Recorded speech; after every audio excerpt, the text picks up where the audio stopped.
Veja uma palavra bonita que Jesus disse em João 4,14. Mas aquele que beber da água que eu der, nunca mais terá sede. Hoje é domingo, é dia de você ir à casa de Deus. Não fique em casa não, vai beber dessa água para nunca mais você ter sede, nunca mais procurar nenhuma filosofia, um meio de vida ou pensar em fazer uma loucura com a sua vida. E ele explica, porque a água que eu lhe der, se fará nele uma fonte de água a jorrar para a vida eterna. Você bebeu essa água, essa vai fazer uma fonte a jorrar para a vida eterna. E muitos vão beber dessa fonte.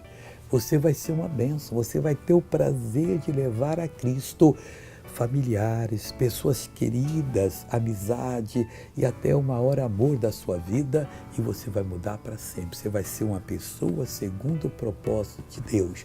Deus está falando com você hoje. Converta-se, beba dessa água e ela vai fazer uma fonte que vai jorrar para a vida eterna. Veja uma pessoa abençoada agora. Ercília, o que é que Deus fez? Meu joelho, eu sofri um atropelamento, tem 28 anos, mas tem 4 anos que começou a doer, incha. O doutor disse que é por causa do atropelamento? Você vê uma coisa que aconteceu há 28 anos, há 4 anos passou a inchar o joelho dela, doer, e como é que você andava com ele? Às vezes quando eu vou agachar, eu não consigo agachar direito, eu tenho que pôr uma perna no chão e a outra fica... E agora, já agachou aí, Ercília? Já?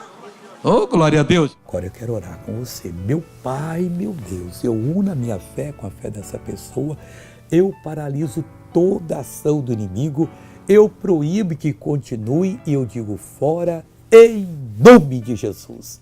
E você diz amém.